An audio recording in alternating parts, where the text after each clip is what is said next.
This video is to show you how to make a mask, how to sew a mask made out of cotton from home. So if you have all the resources at home, sewing machine, scissors and some fabric, this video will bring you through these steps to make a mask for yourself. So because of the COVID-19 crisis, there's a lot of people looking for masks and they've become hard to get. So this will give you an idea of how to make one for yourself. So first of all, just wanting to state that these are in no way a replacement for kind of medical masks. So these masks are designed so that when you wear them, they're really a sign of respect to others, showing that you're doing your part in keeping your germs to yourself or forming a barrier so to lessen the amount of germs that you're spreading. So this is what the mask looks like when it's finished. This one is reversible, has two different fabrics. So here is the pattern for the masks.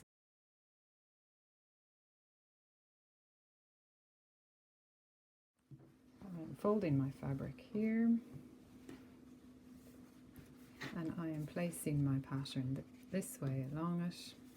So here's my straight of grain and here, and on this case I can chalk around the card pattern. So alternatively, if you have a paper mask, you can place it down and you can pin around and cut it out.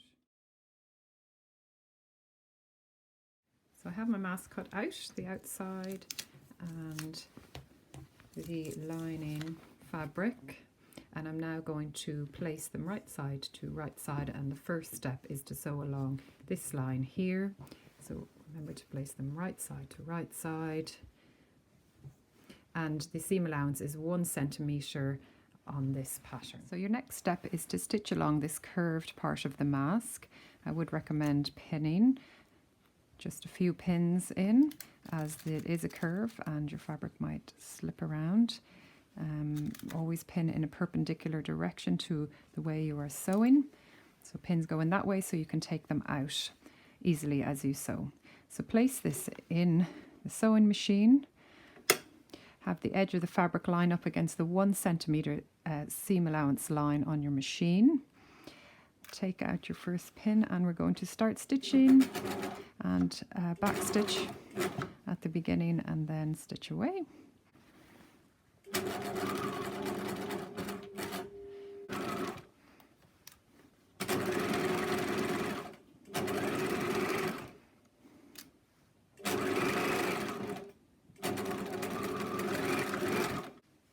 So be sure and sew that on this one and on your lining mask as well. And your next step is to trim down some of the bulk. So this isn't a totally necessary step. You need a sharp scissors and you snip out some triangular shapes. And this will just help when the mask is turned around. You can see that this shape will fold in on itself, and cutting away a little bit of that means that there will be a little bit less bulk on the inside. Our next step is to press open this curved seam if you can. So it has been snipped in this case, and so it's a little bit trickier to maybe open the seam. I use a sleeve board as it's curved and it's easier to press. However, you can press on the flat. If you are pressing on the flat ironing board, just note that you might only be able to press a small bit at a time.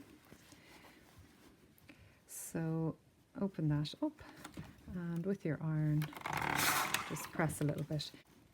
If there's any young people watching this video and wanting to try this, maybe you might just ask an adult to help you with this bit if you are not familiar with ironing or pressing.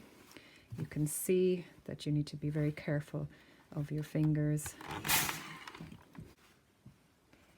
So here is our end result after the pressing, and it does look a lot nicer, but if for any reason you don't have the equipment or you're unable to, it won't be a problem if you can't press that seam. So I now have my mask sewn in the outer fabric and I have the inner lining fabric sewn from the mask. Now, the masks are designed so that they are slightly different on the top to the bottom. So there is a steeper curve here that goes under the eye and over the bridge of the nose. So just to remember that, and to be sure that when you're lining up the outer fabric with the lining fabric, that you get them the right way around. So the top, the two there with the steeper curves go together, and then you want to pin them together. So starting with pinning on that seam at the top, and then I would pin the end and the other end here. So this avoids mismatching it. So if you start pinning on one end and pin all the way along, sometimes by the end the fabrics don't match and you're not sure quite why. So it's better to pin the start and the end and the middle, or anywhere that should line up like a seam, and then pin in between. And so we are ready to go with our stitching along here. Place it in the machine, line up your edge at 1 centimetre, and away we go. Stitch, back stitch, and now you just go along the top.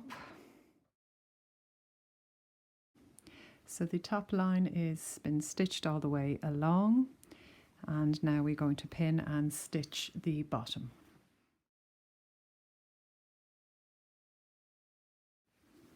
So now we've sewn along the bottom edge, so the bottom and the top are sewn, and we'll be able to pull it through.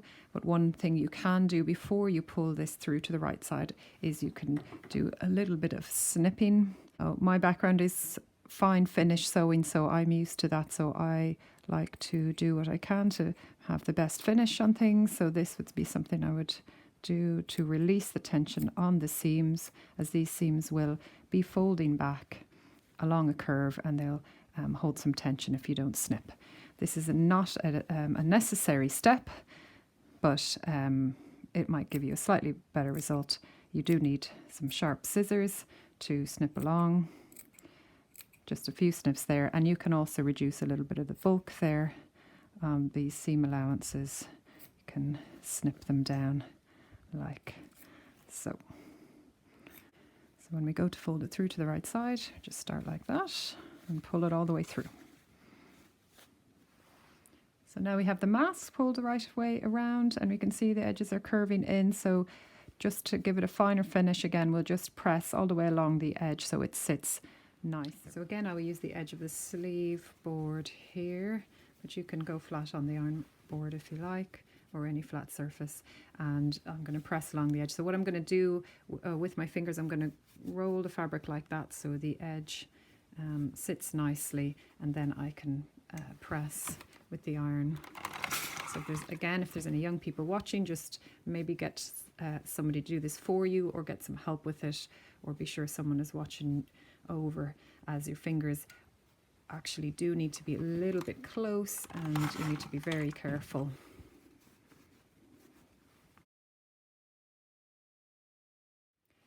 So now we can turn this over to the lining side, and what we're going to do is fold this in, press and fold it in again to create a casing for our elastic.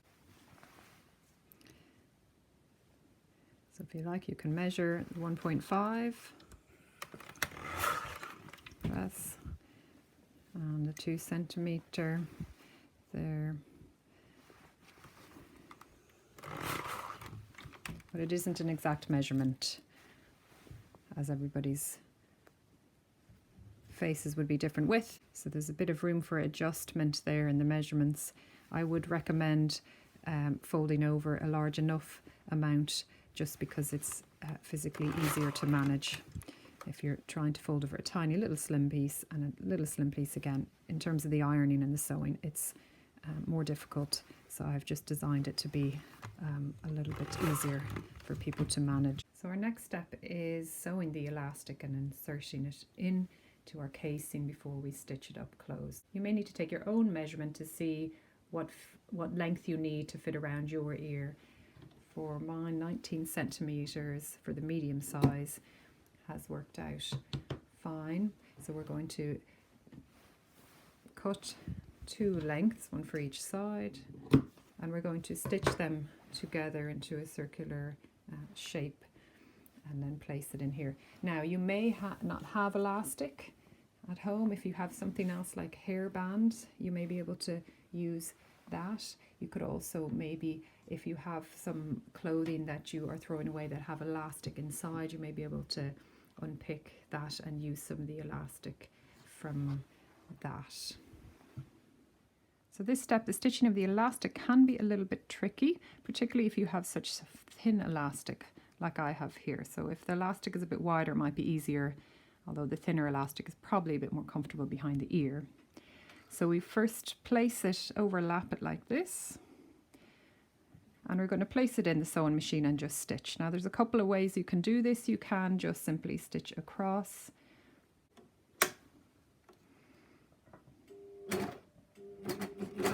and back stitch,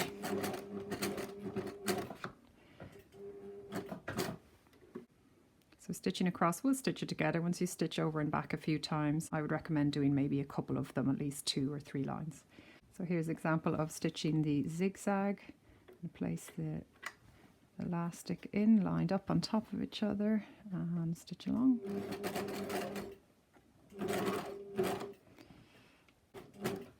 And back stitch.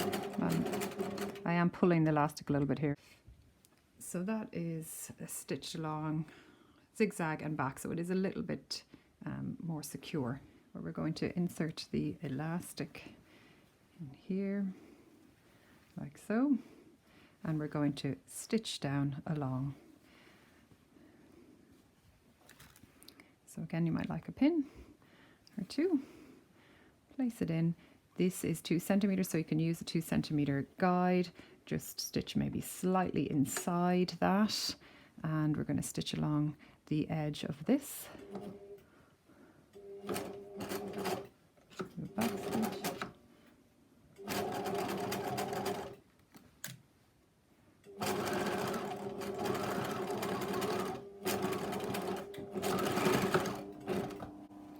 Here is our result there. The elastic is secured in the casing. So then we just go and do the other side. So here we have our completed mask. That's the outside and the inside, the little elastic here, and that would go up and around your ear.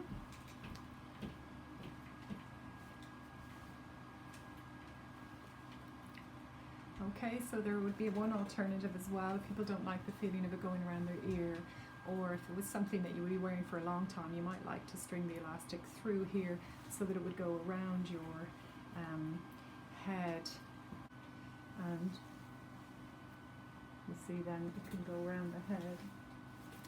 If you have access to larger bits of elastic, you can sew up the casings there on either side, and you can string through elastic a longer piece that will wrap around your head, so like that, and back down through. You put a safety pin on the end of the elastic so that it's easier to feel and push through that end. And what I'm doing is pushing with this finger the elastic with a safety pin and letting it slide through my fingers, and I can pull out the safety pin there.